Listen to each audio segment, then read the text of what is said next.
Kolkata TV ডিজিটালে আপনাদেরকে স্বাগত। আপনাদের সঙ্গে এই মুহূর্তে রয়েছি আমি অভি। জাতীয় রাজনীতিতে তাকে বলা হয় পল্টুরা, কারণ ওই দলবদল 2013 সাল থেকে শুরু করেছিলেন, তারপর থেকে সেই ট্র্যাডিশন এখনো পর্যন্ত চলছে। নামটা সকলেরই জানা, নীতিশ কুমার। হ্যাঁ, তিনি কি ফের একবার ইন্ডিয়া জোটে ফেরত আসতে চলেছেন? কারণ সেরকমই একটা জল্পনা এই মুহূর্তে দেখা দিচ্ছে। আমরা কথা বলবো এই নিয়ে। এই মুহূর্তে আমাদের সঙ্গে রয়েছেন আমাদের পলিটিক্যাল এডিটর আশিস চট্টোপাধ্যায়। আশিস দা, স্বাগত প্রথমেই আপনাকে। আশিস দা, নীতিশ কুমার যাকে এই মুহূর্তে কেন্দ্র করে একাধিক প্রশ্ন উঠে আসছে, কংগ্রেসের সঙ্গে নাকি তিনি যোগাযোগ রাখছেন, সেক্ষেত্রে কি ইন্ডিয়া জোটে তিনি ব্যাক করতে পারেন? সেক্ষেত্রে ইন্ডিয়া জোটই বা কতটা শক্তিশালী হতে পারে? দেখুন, গত কয়েক দিনে পরিস্থিতির মধ্যে একটা বড় পরিবর্তন এসেছে।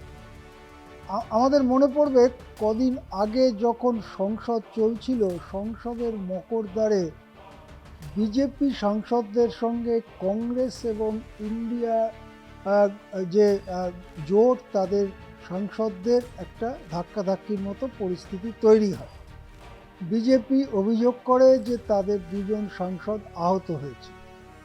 তখন অনেকে ভাবছিলেন যে রাহুল গান্ধী কি তাহলে একটু নরম হয়ে একটা ভুল বা দুঃখ ইত্যাদি প্রকাশ করবেন। রাহুল গান্ধী কিন্তু সেরকম কোনো জিনিসের মধ্যে গেলেন না। কেন গেলেন না? এইখানেই রয়েছে রাজনীতির প্রশ্নটা। অর্থাৎ কি ঘটনা নিয়ে সংসদে সেদিন ধাক্কাধাক্কি হয়েছিল? ঘটনাটা হচ্ছে আম্বেদকর, যাকে পিছিয়ে পড়া মানুষের, নিম্ন বর্ণের মানুষের, দলিতদের, ওবিসি, এসসি, এসটি, এই সমস্ত পিছিয়ে পড়া মানুষদের প্রধান আদর্শগত নেতা হিসেবে মানা হয়। সেই আম্বেদকরকে বিদ্রুপাত্মক কটু কাটব্য করেছিলেন অমিত শাহ।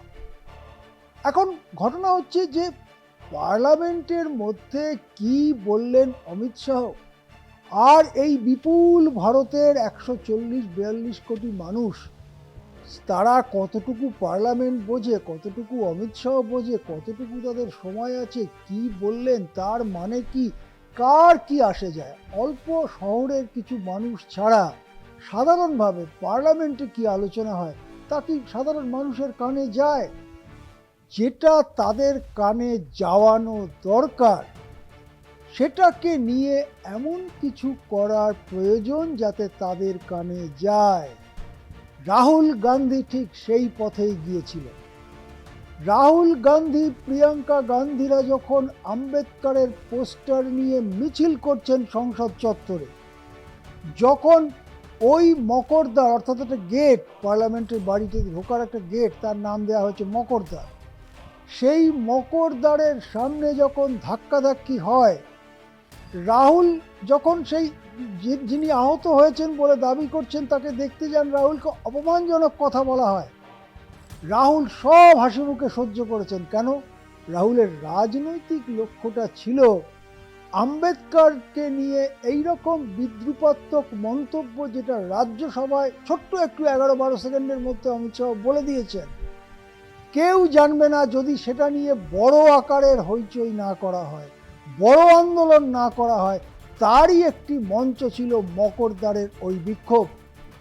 সুতরাং যদি আগে জিনিসটা 1% মানুষ জানতেন, ওই ঘটনার পরে সেটা হয়তো 10% মানুষ জেনেছেন, এবং তারও পরে সারা দেশে আম্বেদকরকে নিয়ে বিদ্রুপ অমিত শাহর, বিজেপি, তার বিরুদ্ধে কংগ্রেস এবং অন্য বিরোধী দল যে আন্দোলন করেছে, তার কিন্তু ছাপ পড়তে শুরু করেছে বিহারে।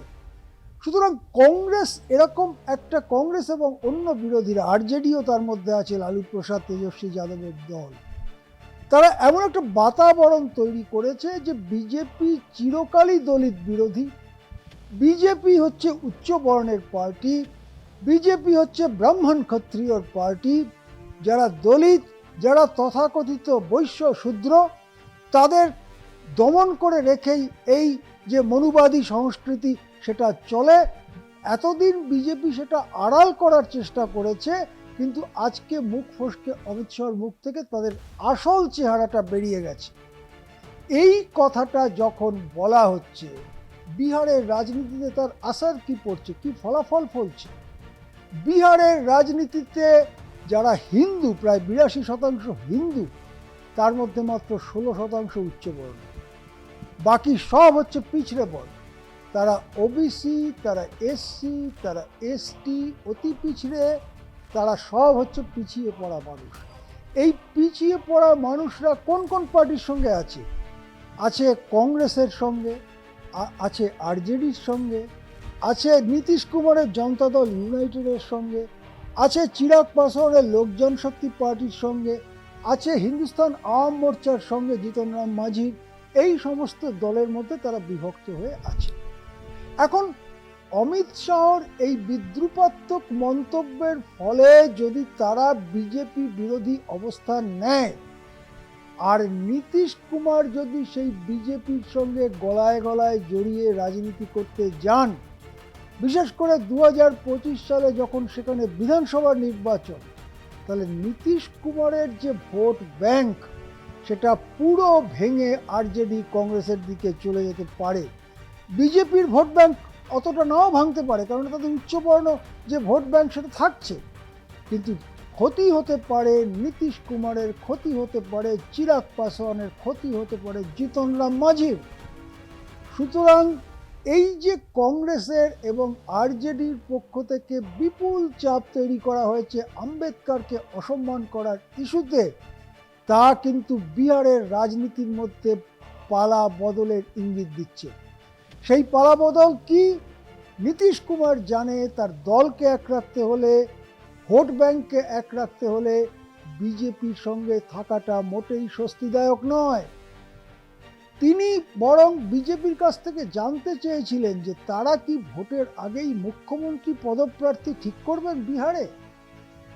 তাকে স্পষ্ট জানিয়ে দেওয়া হয়েছে। অমিত শাহ কয়েকদিন আগে মন্তব্য করেছেন যে এখনই এটা ঠিক করার কোনো মঞ্চ নয়, পরে সংসদীয় বোর্ডের মিটিং হবে, পার্লামেন্টারি বোর্ডের, সেখানে দেখা যাবে, ভোট যখন হবে তখন দেখা যাবে, এই ধরনের কথা। নীতিশ কুমার ভাবছেন এই কথাই তো মহারাষ্ট্র ভোটের আগেও বলা হয়েছিল। মহারাষ্ট্র ভোটের পরে যখন দেখা গেল বিজেপির ভালোই এমএলএ সংখ্যা হয়েছে, গরিষ্ঠতার কাছাকাছি, তখন শিন্ডেকে ছুঁড়ে ফেলতে কোনো অসুবিধে হলো না। সুতরাং শিন্ডে যেমন বিজেপির জন্য ইউজ অ্যান্ড থ্রো, নীতিশ কুমারও কিন্তু বিহারে বিজেপির জন্য ইউজ অ্যান্ড থ্রো হতে পারেন। ইউজ এখন হচ্ছেন, থ্রো হয়ে যাবেন ভোটের পরে। এই রকম একটা বিপদের সামনে কিন্তু গিয়ে দাঁড়িয়েছে নীতিশ। প্লাস হচ্ছে নীতিশের দলকেও ভেঙে দেওয়ার চেষ্টা স্বভাবতই হতে পারে। নীতিশ যদি উল্টো সুরে কথা বলেন তাহলে দলও ভাঙা হতে পারে, যেমন উদ্ধব ঠাকরের ক্ষেত্রে হয়েছে, যেমন এনসিপির ক্ষেত্রে হয়েছে, দল ভাঙা হয়েছে।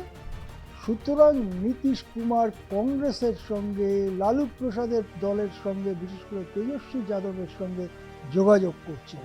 এটা ঠিক যে নীতিশ কুমার এবং আরও কয়েকটি দল যারা পিছড়ে বর্গের রাজনীতি করে, তারা যদি ইন্ডিয়াতে যায় এবং ইন্ডিয়া যদি ঐক্যবদ্ধ থাকে, তাহলে বিজেপির সরকার পড়া সম্ভব এবং একটা কংগ্রেস, তৃণমূল কংগ্রেস এবং অন্যদের নিয়ে একটি কেন্দ্রীয় সরকার গড়ে ওঠা সম্ভব।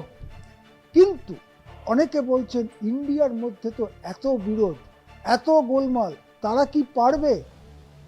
আমরা অতীতেও দেখেছি যখন ক্ষমতার বাইরে থাকে তখন অনেক বিষয়ে ঝামেলা, বিরোধ, বিতর্ক চলতে থাকে, কিন্তু যখন পার্টিগুলো দেখে যে আমরা এক হলে একটা সেন্ট্রাল গভর্নমেন্ট হতে পারে, তখন কিন্তু বিরোধ চাপা দিয়ে সামনে এসে গভর্নমেন্ট করবার জন্য সকলেই প্রচেষ্টা নেয়। ইন্ডিয়ার ক্ষেত্রে সেটা হতে পারে। ভারতে এর আগে এই ধরনের এক্সপেরিমেন্ট, পরীক্ষা নিরীক্ষা ভারত দেখেছে।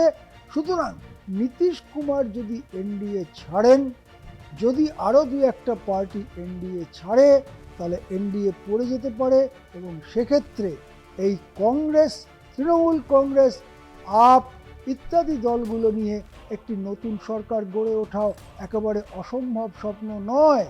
ভারতের রাজনীতিতে তখন কিন্তু দেখা যাবে এক উথাল পাথাল ঘটনা। অর্থাৎ এক্ষেত্রে যদি নীতিশ কুমার তিনি ইন্ডিয়া জোটে যান, সেটা তো ডিপেন্ড করছেই তার সিদ্ধান্ত, কিন্তু ইন্ডিয়া জোট তাদের কি স্ট্যান্ড পয়েন্ট হয় অবশ্যই সেটাও একটা গুরুত্বপূর্ণ বিষয়। আপাতত ধন্যবাদ জানাবো আপনাকে, এতক্ষণ আমাদের সঙ্গে ছিলেন আমাদের পলিটিক্যাল এডিটর আশিস চট্টোপাধ্যায়। আচ্ছা, আপনারা দেখতে থাকুন কলকাতা টিভি ডিজিটাল, রাত দিন 7।